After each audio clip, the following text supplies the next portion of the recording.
అన్ని వర్సిటీలో పుష్కలంగా కరెంటు నీళ్లు, విద్యార్థులు అక్కడే ఉండి ప్రిపేర్ కావచ్చు. Deputy CM Bhatti. కేసీఆర్ పచ్చి అబద్ధాలు ప్రచారం చేస్తున్నారు. కరెంట్ ఉండా లేనట్టు తప్పుడు ట్వీట్లు చేస్తున్నారు. అయితే లాస్ట్ ఇయర్ 2023లో ఇచ్చినటువంటి కరెంటు తర్వాత నీళ్లు లేవు కాబట్టి మీరు విద్యార్థులు వెళ్ళిపోండి అని చెప్పేసి లాస్ట్ ఇయర్ ఉన్న ఏదైతే ఉంటుందో సర్క్యులర్, అంటే ముఖ్యమంత్రి కేసీఆర్ ముఖ్యమంత్రిగా ఉన్నప్పుడు ఏదైతే సర్క్యులర్ ఉందో ఆ సర్క్యులర్ పెట్టేసి ఇప్పుడు జరిగింది అన్నట్టుగా వేస్తున్నట. ఇదంతా కూడా ఫేక్ ప్రచారం జరుగుతూ ఉంది.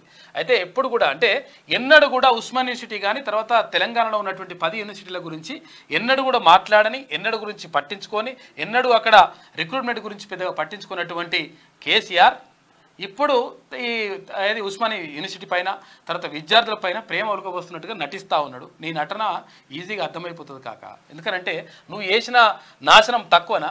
ఎందుకంటే తెలంగాణ నిరుద్యోగులను నిండా ముంచినావు. మొత్తం కూడా వాళ్ళ ఆత్మ బలిదానాలకు కారణమైపోయినావు. తర్వాత ఎంతోమంది ఉసురు పుచ్చుకున్నావు. కాబట్టే నీకు అట్లా నడ్డి విరిగి మొత్తం ఆడ కూర్చున్నావు.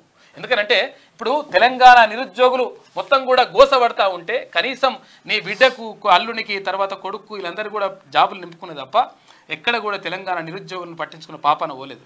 కాబట్టి ఆ పాప ముట్టిగానే పోదు ఎట్టి పరిస్థితుల్లో. తర్వాత ఇప్పుడు కూడా నేను ఏదో చేస్తా, యూనివర్సిటీకి అట్లా చేస్తా ఇట్లా చేస్తా అంటే నువ్వేం చేసినావు?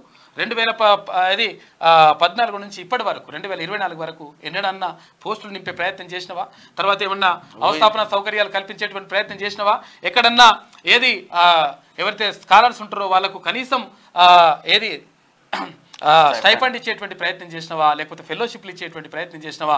విద్యార్థులకు కనీసం పట్టించుకున్నావా? ఒక ఎన్నడూ కూడా పట్టించుకున్నటువంటి నువ్వు ఇవాళ మాట్లాడుతూ ఉంటే మరి సిగ్గుపడాలనో ఏం నవ్వాలనో దేంతో నవ్వాలో కూడా అర్థం కాని పరిస్థితి కనిపిస్తూ ఉంది కాక.